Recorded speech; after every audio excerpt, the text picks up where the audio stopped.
Assalamualaikum warahmatullahi wabarakatuh.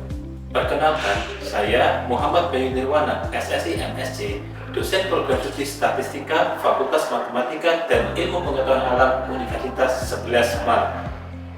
Pada video ini, saya akan memaparkan tentang praktik pembelajaran yang saya lakukan sebagai bagian dari pelaksanaan Tridharma Perguruan Tinggi, khususnya di bidang pengajaran. Pada kesempatan ini, saya akan menyampaikan terkait mata kuliah yang saya ampu dengan bidang keahlian saya, yaitu Sistem Informasi Manajemen. Mata kuliah ini ditujukan untuk mahasiswa statistika semester 2 dengan kode mata kuliah 0973220330, di mana diselenggarakan sebanyak 16 kali pertemuan dengan rincian 14 kali pertemuan materi dan 2 kali pertemuan digunakan untuk ujian tengah semester dan ujian akhir semester. Mata kuliah ini membahas tentang pengelolaan SQL dan berbagai format data lainnya seperti CSV, JSON, XLSX ke dalam ekosistem informasi statistik yang terstruktur. Materi menekankan pada penggunaan R Markdown dan Quadro untuk memproduksi pelaporan secara otomatis yang memenuhi prinsip reproducible research melalui platform kontrol versi kolaboratif. Selain itu, dikembangkan pula aplikasi statistika berbasis web menggunakan R-Shiny untuk menghasilkan instrumen analisis data interaktif serta pemodelan data yang dinamis. Pada pertengahan perkuliahan, mahasiswa diharapkan mampu melakukan publikasi laporan R Markdown melalui GitHub Pages.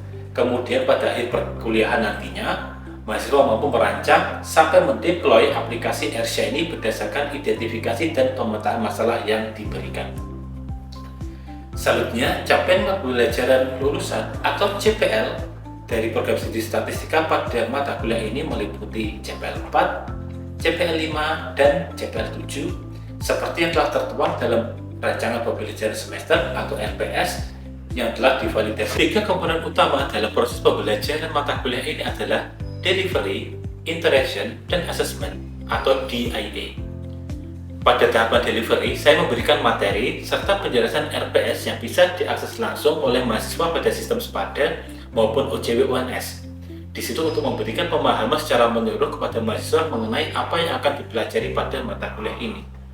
Kemudian, materi yang saya sampaikan didukung dengan latihan dan kuis untuk memperkuat pemahaman mahasiswa pada materi perkuliahan. Pembelajaran ini melibatkan komunikasi dua arah antara dosen dan mahasiswa, seperti tanya jawab. Asesmen kemudian dilakukan menggunakan sistem penilaian, diantaranya adalah aktivitas partisipatif atau case method, hasil project atau team based project, kemudian ada tugas, UTS, dan UAS. Kemudian metode pembelajaran yang digunakan dalam mata kuliah ini adalah presentasi interaktif, praktik dan kolaborasi kelompok yang berbasis pada project based learning. Untuk referensi yang digunakan diantaranya saya menggunakan buku dengan judul SQL Cubebook, Query Solution and Technique for All SQL Users yang ditulis oleh Anthony Molinaro dan Robert Graham. Juga digunakan sumber-sumber lainnya yang relevan. Berikut merupakan proses pembelajaran pada mata kuliah Sistem Informasi Manajemen dengan materi mengenai pengantar mata kuliah dan koneksi MySQL ke RStudio. Kita mulai sebelum kita mulai perkuliahan kita awali dulu dengan untuk admin.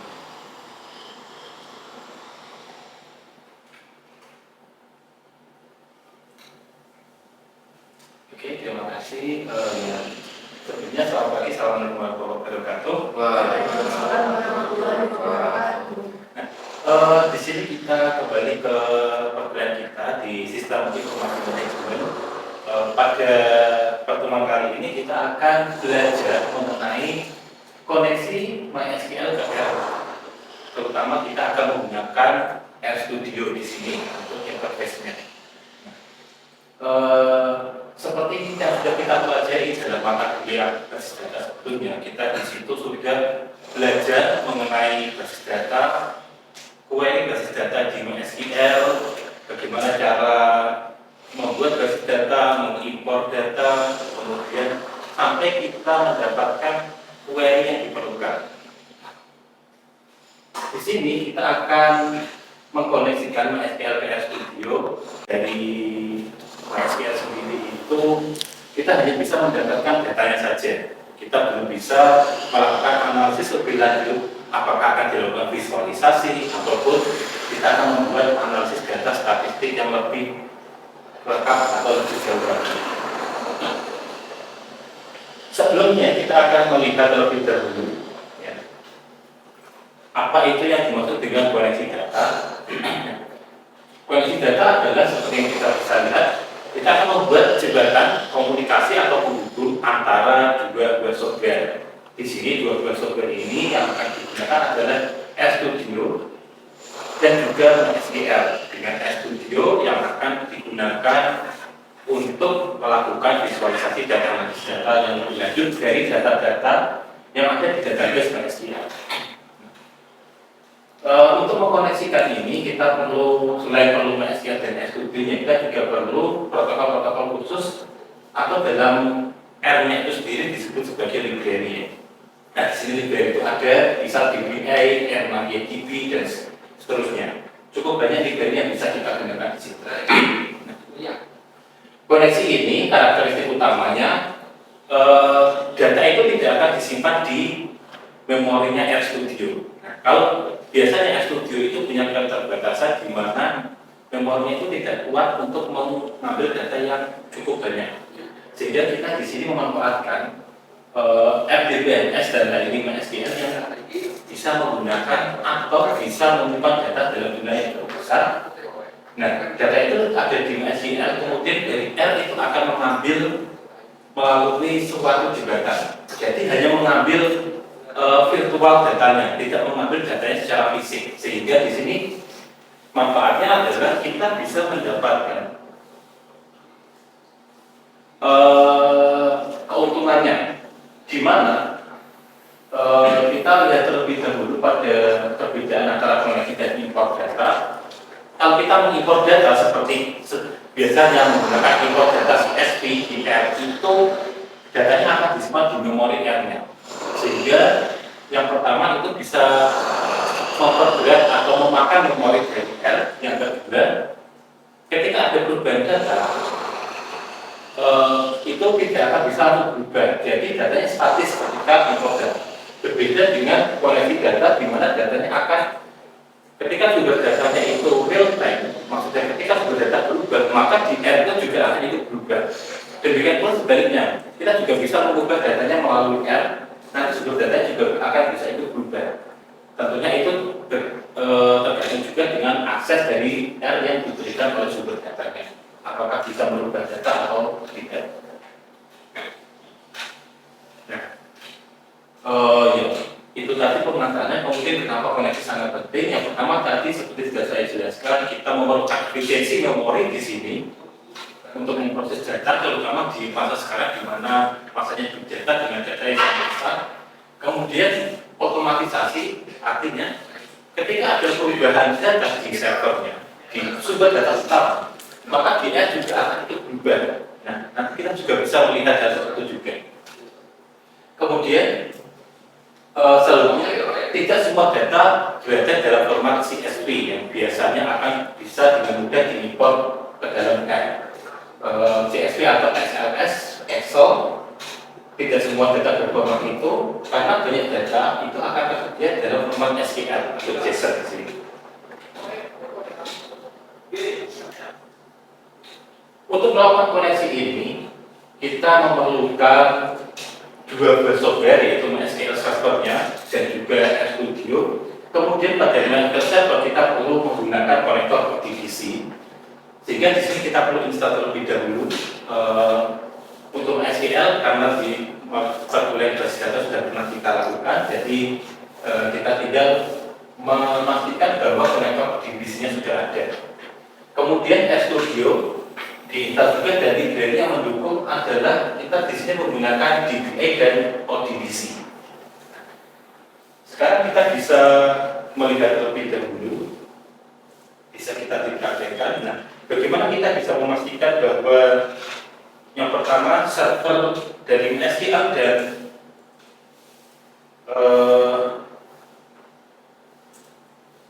konektornya sudah terinstall, kita melihat terlebih dahulu. Nah, di sini bisa kita lihat bahwa server sudah ada terinstall dan konektor ODBC-nya Kalau belum, kita bisa mendownload konektornya, kemudian melakukan instalasi konektor itu di MySQL. Nah, di sini sudah oke. Kemudian kita bisa melanjutkan untuk melihat di bagian RStudio. Pada bagian RStudio kita perlu menginstal library yang namanya ODBC. Nah, sekarang Anda bisa membuka RStudio-nya, klik install, kemudian pastikan sudah terhubung dengan internet, kemudian klik install ke ODBC.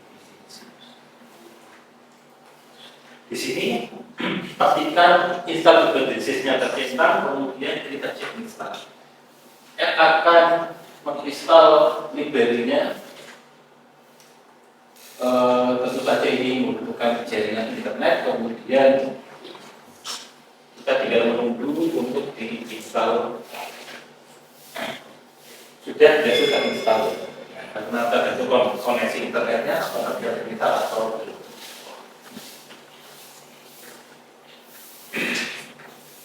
Nah, tadi kita memerlukan dua buah library, yaitu ODBC dan DBI. Tentu saja selain ODBC ada juga perlu menginstal library DBI.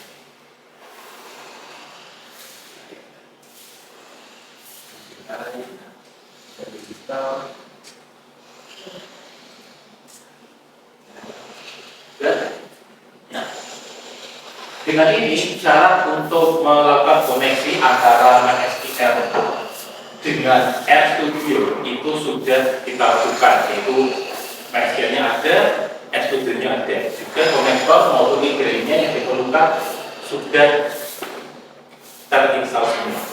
Sampai di sini ada kesulitan atau pertanyaan? Permisi Pak, mau tanya. Ini untuk koneksinya berarti lewat RStudio terus terkonek ke MySQL gitu ya? Jadi kita melakukan koneksinya dari RStudio. Di sini untuk koneksinya nanti perlu ada langkah lebih lanjut selain install konektor dan library-nya. Sekarang kita bisa melihat di modulnya atau di sini di PPT. Langkah selanjutnya adalah kita melakukan koneksinya. Koneksi seperti yang tadi ditanya oleh Pak Anissa, koneksi dilakukan pada RStudio-nya. Di sini ada beberapa perintah dan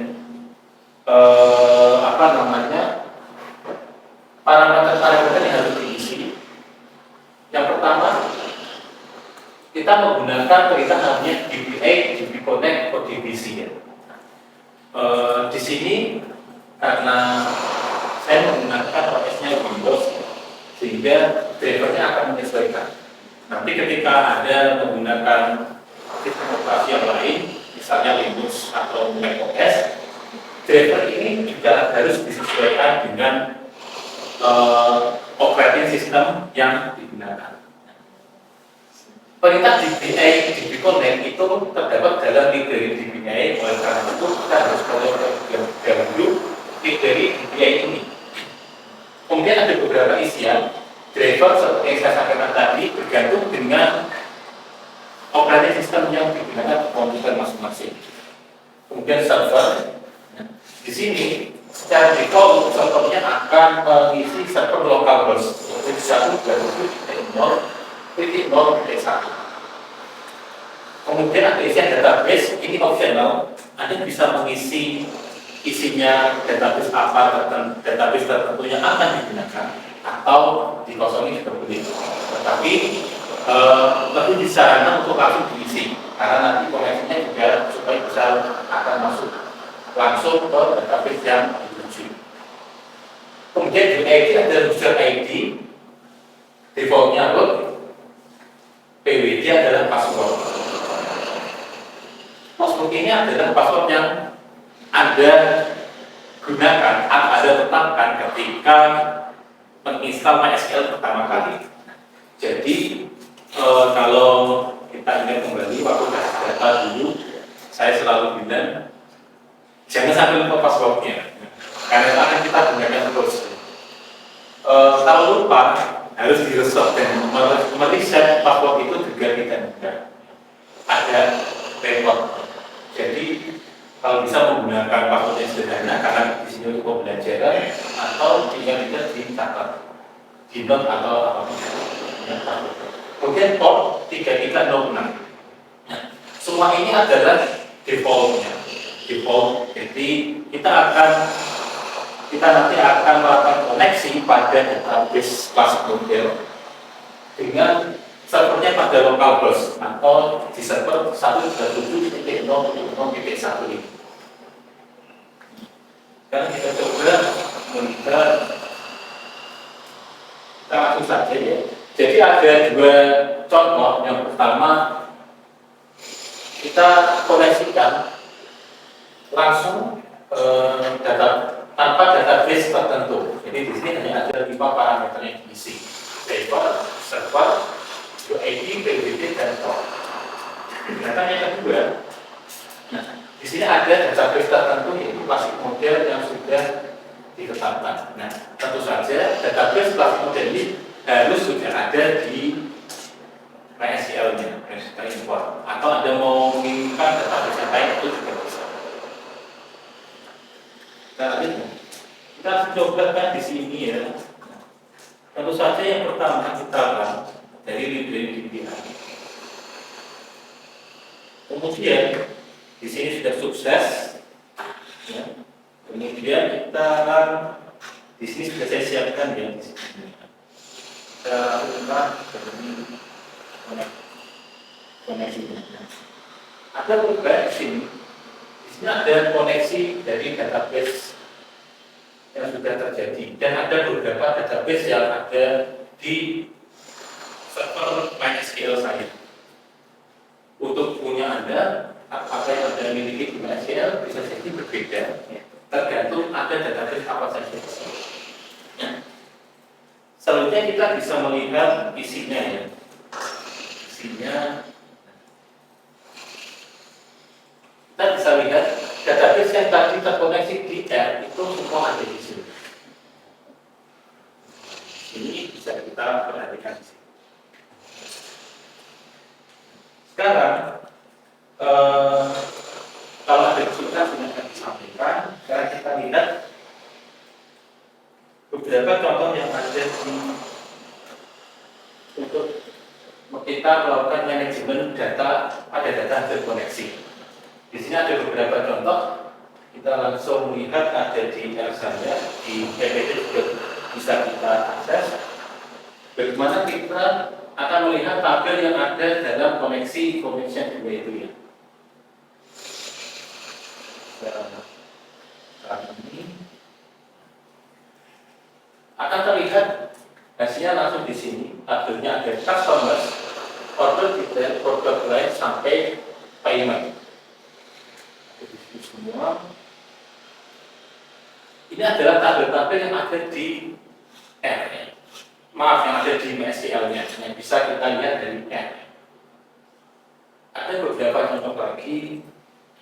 Misalnya, kita akan melihat tabel employee. Pada tabel employee ini akan kita cari tahu atribut dari suatu tabel. Seperti di kuliah basis data, atribut dari tabel adalah nama kolomnya, kolom-kolomnya.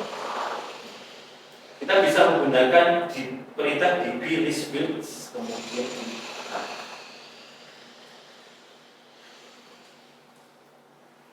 di sini kita bisa melihat bahwa database-nya mempunyai atribut-atribut sebagai berikut. Mulai dari employee number sampai dengan job title. Kita bisa melihat semuanya langsung. Kemudian, hal yang menarik adalah sebenarnya kita bisa melakukan query SQL seperti yang kita pelajari pada basis data langsung di R-nya dengan menggunakan perintah namanya db get query. Jadi, secara default perintahnya adalah db get query nama koneksi, kemudian query SQL-nya adalah tabel ketik. Misal seperti tadi yang pertama, kita ingin melihat tabel-tabel yang ada di koneksi ini, maka dibuat perintah seperti ini. db get query connection-nya, kemudian nama tabelnya, nama query-nya. Nah, kita bisa melihat di sini, misalnya ini. Tabel-tabel yang ada dalam database kelas model adalah sebagai berikut. Ada 8 tabel. Kita juga bisa melihat di sini ya. Kita coba di sini tadi nilainya adalah show tables. Show tables ini kita maka kita akan mendapatkan hasil yang sama. Sama metodis, offices, sampai product range dan produk. Nah, ini adalah contoh dari query-nya. Dan semua query ini bisa kita jalankan melalui app. Hasilnya akan sama menggunakan perintah db get query connection dan menggunakan query-nya. Itu adalah bagaimana cara kita melakukan manajemen data. Selanjutnya kita bisa menggunakan langsung ke visualisasi data hasil koneksi. Tadi kita sudah melakukan query-query yang cukup banyak, beberapa contoh sederhana. Kita ingat lagi di mata pelajaran data, query-query ini. Nah, sekarang fungsi dari koneksi tadi adalah untuk supaya datanya bisa dilakukan analisis data lebih lanjut. Yang pertama, kita melakukan visualisasi dengan kasus sebagai berikut. Akan dibuat suatu chart dari banyak produk yang terjual untuk sekian produk lain. Nah, ada dua hal yang perlu kita lakukan. Yang pertama adalah memastikan query-nya terlebih dahulu untuk mendapatkan data yang benar, kemudian menggunakan chart yang tepat. Untuk kasus ini, bagaimana cara kita mendapatkan datanya adalah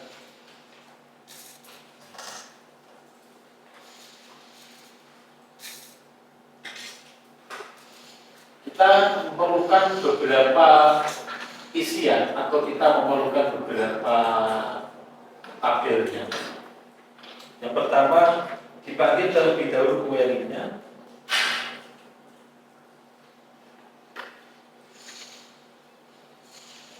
Kemudian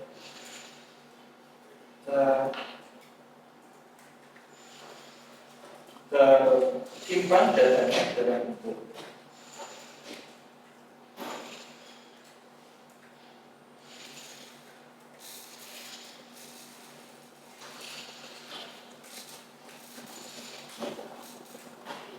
Kita simpan datanya terlebih dahulu seperti ini. Kita lihat data dua itu seperti apa isinya.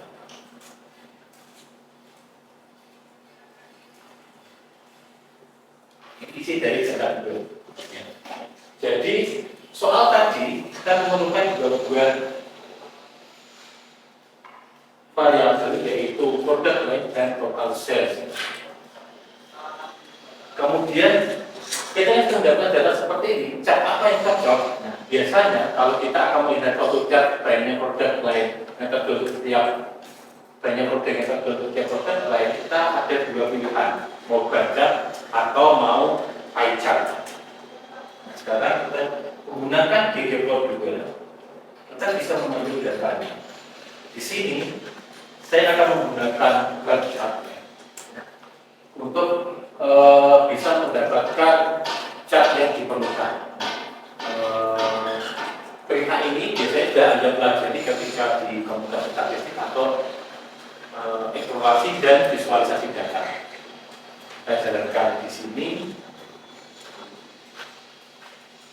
Kemudian dilihat. Nah, di sini kita sudah bisa mendapatkan total penjualan dari setiap produk lain yang diurutkan secara descending ya. Jadi yang paling tinggi terus sampai ke yang paling sedikit. Nah, kalau kita peroleh hasilnya seperti ini, kita mendapatkan visualisasi data dari data yang ada di R. Jadi di R yang diambil dari MySQL. Oke, berikutnya ada sedikit latihan. Ada yang bersedia untuk menjalankan latihan ini. Bebas memilih nomor 1, 2, atau 3. Pertama, visualisasikan dalam warna biru jumlah item untuk setiap produk scale atau lakukan hipotesis untuk menguji apakah rata-rata nilai transaksi di USD berbeda signifikan dengan di range. Atau soal ketiga, lakukan hipotesis di mana ingin diketahui apakah rata-rata jumlah stok untuk semua produk dikategorikan adalah 50 unit. Ini ada satu. Saya Pak, ini untuk yang nomor 1 Pak, tadi kan diminta nomor 1 itu merubah warna bar chartnya itu menjadi biru. Ini saya mengubah kodenya yang awalnya fillnya tadi berwarna yellow, saya ganti fillnya itu sama dengan blue, seperti itu. Oke, jadi yang tadi ya, ketiga mengganti fill-nya. Ya, terima kasih ya Mas Andra dengan seperti itu. Nah, jadi inilah yang bisa kita peroleh dari MySQL. Kemudian dilakukan visualisasi data yang ada di R. Oke, selanjutnya Anda bisa melakukan secara mandiri dan mengeksplor lebih lanjut lagi untuk bagian-bagian berikutnya. Demikian dari saya yang bisa saya sampaikan dari sejenak dan sedikit ini. Kita belajar bersama-sama dan terima kasih atas perhatiannya. Saya tutup. Selamat pagi. Wassalamualaikum warahmatullahi wabarakatuh. Video ini digunakan sebagai salah satu syarat pernyataan diri dosen dalam unjuk kerja Tridharma Perguruan Tinggi PDD UKTPT untuk sertifikasi dosen gelombang 1 tahun 2026. Sekian dan terima kasih.